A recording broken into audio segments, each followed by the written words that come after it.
ওয়াজাদাকা আইলান ফাআগনা, আপনি ছিলেন নিঃস্ব, টাকা পয়সা ছিল না।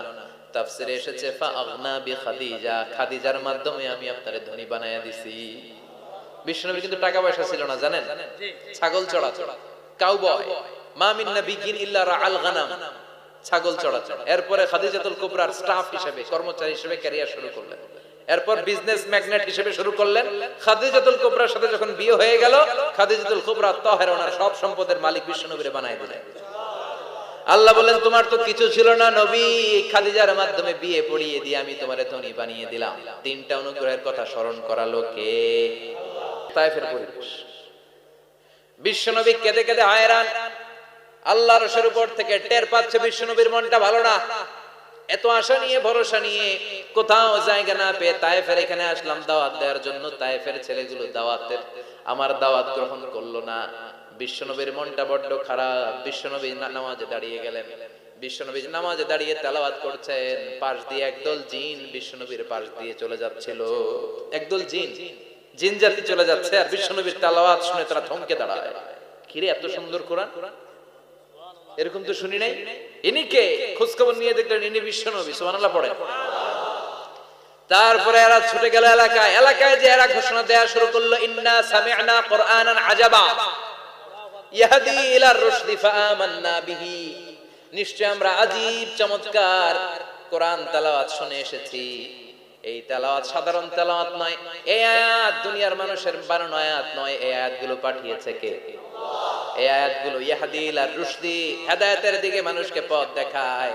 তাই আমরা যারা এই তেলাওয়াত শুনেছি, আমান্না বিহি, এই তেলাওয়াত শুনে, কোরআন শুনে, বিশ্বনবীর কণ্ঠে তেলাওয়াত শুনে আমরা সবাই ঈমান এনে মুসলমান হয়ে গেলাম।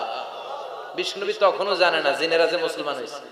বিশ্বনবী নামাজ পড়ে যখন বসলেন, সাইয়েদনা জিবরাইল মারফত আল্লাহ বিশ্বনবীরে জানায়, ও নবী হতাশ হন কেন? হতাশ হবেন না, নিরাশ হবেন না, হাল ছাড়বেন না, ভরসা রাখবেন কার উপর? ও নবী হতাশ হন কেন? দাওয়াত দিতে এসেছিলেন তায়েফের যুবকদেরকে। তায়েফের যুবকরা দাওয়াত কবুল করে নাই তো কি হয়েছে? তার বিপরীতে অদৃশ্য জগতের একটা প্রাণী, জিন জাতি, তারা আপনার কণ্ঠের সুন্দর তেলাওয়াত শুনে কালিমা পড়ে মুসলমান হয়ে গিয়েছে গো নবী। বিশ্বনবীরে শোনায় দিলেন, ফাতারদা, বিশ্বনবী আবার খুশি হয়ে গেলেন। ওয়ালা সাউফা ইউতিকা রাব্বুকা, যেখানে বিশ্বনবীর মন খারাপ, বিশ্বনবীরে ভালো করার থেরাপি আল্লাহর জানা আছে না নাই? সুবহানাল্লাহ পড়। যেখানে বিশ্বনবীর মন খারাপ, সেখানে বিশ্বনবীর মন ভালো করে দেয় কে? এরপরে বিশ্বনবীর কলিজার টুকরা খাদিজাতুল কুবরা তাহেরা ইন্তেকাল করলেন। বিশ্বনবীর মনটা, হৃদয়টা আবার ভেঙে খান খান হয়ে যায়। খাদিজাতুল কুবরা তাহেরা ছিল বিশ্বনবীর প্রথম স্ত্রী। নিজের যত সম্পদ ছিল সব বিশ্বনবীর পায়ের সামনে ঢেলে দিয়েছে, সব ঢেলে দিয়েছে বিশ্বনবীর জন্য। উনিও স্ত্রী, আমাদের স্ত্রীগুলো স্ত্রী, পার্থক্য আছে না নাই? নিজের যা ছিল সব দিয়ে দিল স্বামীরে। বিশ্বনবী বলতেন রুজিকতু হুব্বাহা, খাদিজাতুল কুবরার ভালোবাসা সহিহ মুসলিমের বর্ণনা, আল্লাহ আমার হৃদয়ের ভিতরে রিজিক হিসেবে দিয়েছে। দোয়া করলে আল্লাহর কাছে বলছেন, আল্লাহ কিয়ামতের কঠিন দিন, যেদিন বন্ধু বন্ধুরে চিনবে না, ভাই ভাইরে চিনবে না, পীর সাহেব মুরিদরে চিনবে না, মুরিদ পীর সাহেবরে চিনবে না, দলের নেতা কর্মীরে চিনবে না, কর্মী দলের নেতারে চিনবে না, ওই কঠিন বিপদের দিনে আমি আমার খাদিজারে যেন ভুলে না যাই। একটা মহিলাকে রব্বুল আলামিন আরশের উপর থেকে সালাম জানিয়েছেন, মহিলাটার নাম হলো খাদিজা। ইসলামের সর্বপ্রথম কালিমা পড়ে যেই নারীটা মুসলমান হয়েছেন তিনি হচ্ছেন খাদিজাতুল কুবরা তাহেরা। এই খাদিজাতুল কুবরা তাহেরা ইন্তেকাল করলেন। বিশ্বনবীর হৃদয়টা ভেঙে খান খান হয়ে যায়, হৃদয়টা ভেঙে যায়। এরপর চাচা আবু তালেব তিনিও ইন্তেকাল করলেন। বিশ্বনবীর হৃদয়টা, মনটা বিষণ্ণ হয়ে যায়, চিন্তায় পেরেশান হয়ে যায়। ডানে বায়ে তাকিয়ে দেখে বিশ্বনবীর সাহায্য করার কেউ নাই, সব দিকে খালি শত্রু, সব দিকে বিশ্বনবীর দুশমন। কলিজার টুকরা স্ত্রী বাসায় নাই, শেল্টার দেওয়ার মতো চাচাও নাই। বিশ্বনবীর মনে হয় গোটা দুনিয়ায় যেন তার কেউ নাই। বিশ্বনবী আবার হতাশ হয়ে পড়লেন। কিন্তু বিশ্বনবী যদি হতাশ হয়, ওনার মন ভালো করার একজন আছে, তিনি কে? আল্লাহ বললেন, জিব্রাইল যাও, আমার নবীর মন খারাপ, স্ত্রীর বিয়োগে বিশ্বনবী বিষণ্ণ, চাচা চলে গেল, বিশ্বনবীর হৃদয়টা ভেঙে খান খান হয়ে যায়। বিশ্বনবীরে বলো দুনিয়ায় থাকার দরকার নাই, ডেকে আমার আরশে নিয়ে আসো, আমার সাথে কথা বললে বিশ্বনবীর মন ভালো হয়ে যাবে। আমার সাথে কথা বললে নবীর মন ভালো হয়ে যাবে। সুবহানাল্লাহ পড়ে। কি নবী, ওনারে ভালো করা, মন ভালো করে দেয় আল্লাহর কাজ। সুবহানাল্লাযী আসরা বিআবদিহি লাইলাম মিনাল মাসজিদিল হারামি ইলাল মাসজিদিল আকসা।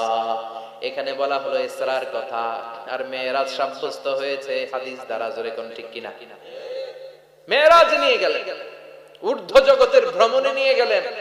জিবরাইল ডেকে বললেন, ও জিবরাইল, আমি জানি বিশ্বনবীর মন খারাপ, স্ত্রী নাই, চাচা নাই, তুমি বিশ্বনবীর নিয়ে আসো তো, আমার দরবারে নিয়ে আসো, আমার সাথে কিছু সময় কাটাবে, আমার সাথে কথা বলবে, মন ভালো হয়ে যাবে। ওয়ালা সাউফা ইউতিকা রাব্বুকা ফাতারদা। ও নবী, এমন এমন জিনিস আপনার আমি দেব, এগুলো দিয়ে আমি আপনার মনটারে ভালো করে ফেলবো। চিল্লায় কোন সুবহানাল্লাহ। মেরাজ থেকে ফেরার পরে অত্যাচারের মাত্রা আরো বেড়ে গেল, কিন্তু অত্যাচারে মুমিন কখনো কাবু হয় না। জোরে কোন ঠিক কিনা? বিশ্বনবীরে বলা হলো ক্ষমতার চেয়ার দেব, সুন্দরী নারী দেব, সম্পদের পাহাড় বানিয়ে দেব, শুধু কালেমার দাওয়াত বন্ধ করে দাও। বিশ্বনবী বললেন, তোমাদের 3 দফা, আমার শুধু 1 দফা। বিশ্বনবীর কয় দফা? বিশ্বনবী বললেন, লা ওয়াদা'u আশ-শামসা ফি ইয়ামিনি ওয়াল কামারা ফি ইয়াসারি। আকাশের সূর্যটা যদি ডান হাতে দাও, চন্দ্রটা যদি বাঁ হাতে দাও, যে কালিমার দাওয়াত দিতে আমি শুরু করেছি, দাওয়াতের রাস্তা থেকে কেউ আমার পিছনে সরাতে পারবে না, কেউ পারবে না। এই পথে আমি নেমেছি, এই পথের শেষ আমি দেখে ছাড়ব। বিশ্বনবীর প্রাইম রেসপন্সিবিলিটি হচ্ছে লিউযহিরাহু আলা দ্বীনি কুল্লি।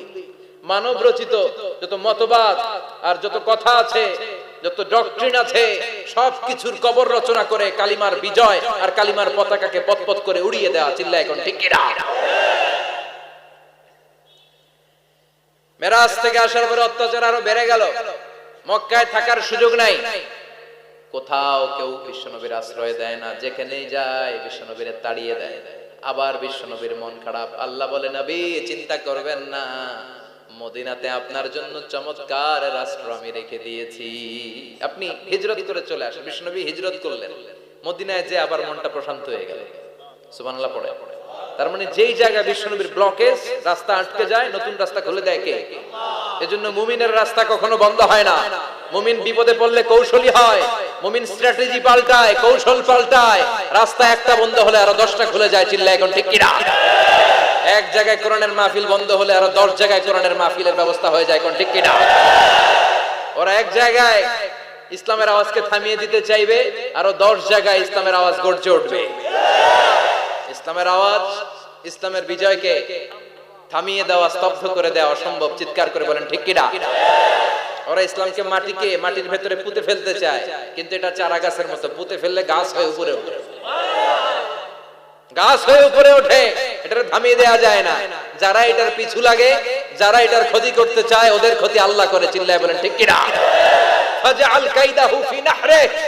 আল্লাহুম্মা মান আরাদা বিল ইসলামি ওয়াল মুসলিমিনা খায়রান ফাওয়াফিকহু কুল্লা খায়র। চিল্লায় পড়েন আমিন। আল্লাহুম্মা মান আরাদা বিল ইসলামি ওয়াল মুসলিমিনা সুআন ফাজআল কাইদাহু ফি নাহরি ওয়াজআল তাদবীরাহু তাদমীরা। ইসলামের বিরুদ্ধে যারা ষড়যন্ত্র করে, ওদের ষড়যন্ত্র ওদের ঘাড়ের উপর আপনি চাপিয়ে দেন। ওরা মুমিনদেরকে ফালানোর জন্য যে গর্ত করে, ওই গর্তের ভেতরে আপনি ওদেরকে ডুবিয়ে দেন। এটাই ইসলামের বৈশিষ্ট্য। ইসলামের পিছু লাগলে ও ইসলামের কিছু করতে পারে না, ও নিজের কপাল পুড়ে ফেলে। ইসলামের বিজয়কে কিয়ামত পর্যন্ত জারি রাখবে কে? ইসলামের আলোকে বাতিকে কেউ নিভিয়ে দিতে পারে? চিল্লায় বলেন পারে?